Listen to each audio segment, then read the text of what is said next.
Сайн мэцхан уу та бүгдийн өдрийн мэндийг хүргэе. Дэлхийн томоохон технологийн компаниудын ярилцлагын тэнцвэр 150 өдрийн чаленжийн дараач өдөр эхэлж байна. За тэгэхээр өнөөдөр бидний бодох бодлого юу вэ гэвэл Kate largest element in a stream гэдэг нэртэй ийм бодлого байна. За тэгэхээр энэ бодлого нь яадаг бодлого вэ гэхээр ерөнхийдөө бид нэр Kate-ийн хамгийн том элементийг нь олох нь тэ stream дотор байгаа хамгийн том элементийг нь олох нь байна. За тэгээ хэдүүсээ юуг одоо Kate largest гэдэг классыг хэдүүсээ одоо хийн гэсэн үг. За тэгэхээр за класс гэдэг бол юу штэ тийм бид нар бол мэдж байгаа. Одоо ямар нэг объектийн одоо blueprint-ийг нь одоо ерөнхийдөө класс гэж хэлээд байгаа штэ тийм.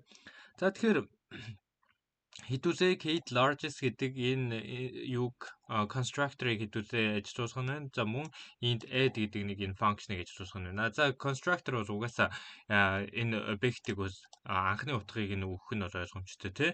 За тэгэхээр хэдүүсэнд нь анхны утга дээр мөн k-ийн анхны утга мөн nums-ийн анхны утгуудыг хийгээд явах нэ. Бид нэр хамгийн их k-тэй юунуудыг нь олох гэж байгаа. За тэгээд add бас шинэ одоо value дээр нэмж хийнэ. За тэгэхээр бидний юу бол зорилго бол ерөнхийдөө бол хамгийн K-дэх хамгийн их элементийг нь хэдүүсээ ерөнхийдөө олоод явах тийм зорилготой байх нь. За хэдүүсэнд нь энэ өгөгдөж байна. 3 4 5 8 2 гэдэг. За тэгэхээр 3 дахь K ч одоо 3 дахь шүү дээ тий. Тэгэхээр K тэнцүү 3 тэнгүүтээ хэдүүсээ энэ зүйл. За 4 5 8 2. За тэгэхээр 3 дахь хамгийн их элементийг олно гэдэг чинь хэдүүсээ эндээс нь бодоод үзье л та. За хамгийн их элемент бол 8. Энэ бол 1 дэх. Дараачих нь 2 дахь. Дараачих нь 3 дахь. Энэ бол 4 дахь. Хэдүүсээ 3 дахьыг л олох юм чинь хэдүүсээ 4 дахь элемент бол ямар ч хэрэггүй байгаад байна шүү дээ. Тэгэхээр хэдүүсээ ерөнхийдөө 4 дахьыг байхгүй болгочих болохоор байгаа байхгүй юу? Байхгүй болгочих болно. Тэгвэл хамгийн одоо энэ үлдсэн тоонууд дундаас хамгийн багыг нь юу яахт л буцаахт л энэ бол K-дэх хамгийн их элемент шүү дээ тий. Тэр стрим дотор байгаа хамгийн одоо 3 дахь хамгийн их элемент нь байна. За ерөнхийдөө энэ логикоор бодогдно. За тэгэнгүүт хэдүүсээ 4 5 8 гэдэг тоонтой тэрний хамгийн бага нь 4 4-ийг буцаахт л ерөнхийдөө хэдүүсээ K-дэх хамгийн их тоогоо ерөнхийдөө олж чадна. За тэгвэл дараа нь хэдүүсээ add гэж байгаа 3-ыг нэмж штэ тий 3-ыг нэмээд үзье. 3-ыг нэмээд үзсэн чинь 3 4 5 8. Дахиад K нь угаасаа 3-тайгаа тэнцүү хിവэрээс байгаа шүү дээ. Тийм учраас 3 дахь хамгийн их элементийг нь олно гэхээр 1 2 3 энэ бас дахиад 4 дахь болж байгаа. Тэгэхээр 3-ыг зүгээр хасчихад болох нь шүү дээ. 3 байхгүй болгочиход болох нь. За дараа нь хэдүүсээ 5-ыг нэмж гин.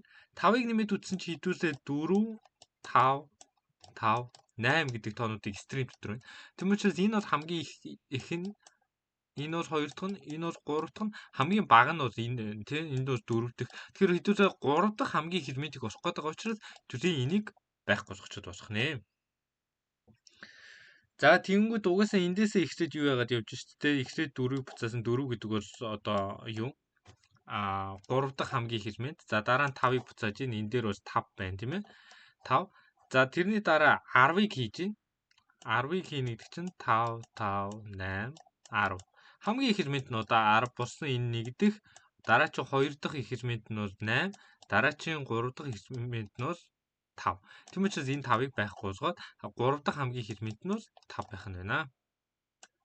За энийг ерөн яриад явж байхад ерөн логик бол иймэрхүү логиктой бодогдох нь. За гэхдээ энийг хэрэгжүүлэх энэ бол easy төвшний бодлого байгаа. За яагаад easy төвшний бодлого байгаа вэ?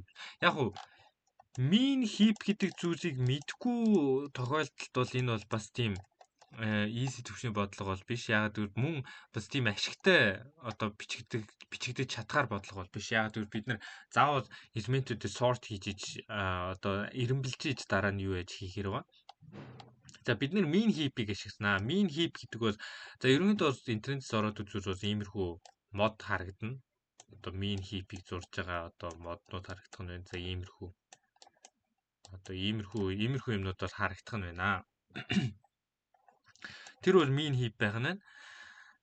За тэгэхээр mean heap гэдэг бол яадаг вэ гэхээр зүгээр хамгийн чухал ойлголт нь хамгийн дээдлийнхаа нөөдөн дээр одоо хамгийн бага элементтэй одоо хадгалдаг ийм өгөгдлийн бүтцийг ерөнхийдөө min heap гэж нэрлэдэг байгаа гэсэн үг байна. За тэгэхээр дараа чинь бид нэр ойлгох хэрэгтэй зүйл бол min heap-ийг яаж энэ бодлогон дээр ашиглах юм бэ гэхээр min heap-ийн size-ыг нь зөвхөн 3-тайгаас тэнцүү байжгаад байна гэсэн үг. 3 дээрээс хадгалаад байжгаад байна. Min heap-ийнхаа size-ыг 3 дээрээс хадгалаад байгаад тахаар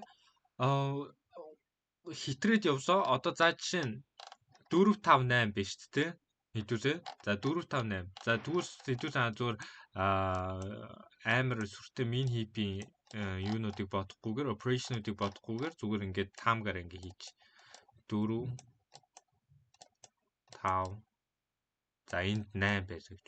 За энд ч байхгүй те энэ хавцаас гарч ирэх 8. За гэтээ хэдүүлээ ингээд бодчихъя тоо. Тэгээ зүгээр эн чинь хэдүүлээ зүгээр intuition өвчин те. За тэгвэл сэдвүүсээ энэ бас 3-аас хитрээд явцсан байна те. Size нь бас 3-аас хитрээд явцсан байна. 4 болцсон байна. Тийм учраас хамгийн дээдлэл байгаа элементээ зүгээр шууд хасчих нь байна. Min heap. Шууд хасчихна. Тэр энэ хамгийн багыг нь хасчих чинь гэдэг чинь угаасаа 4 5 8 үлдчих чинь гэсэн үг шүү дээ. Хэдүүлийг хүсэж байгаа зүйлс те 4 5 8 үлдчих. Тэгээ энэ дээр дараа нь хамгийн багыгаа гаргаад ирнэ.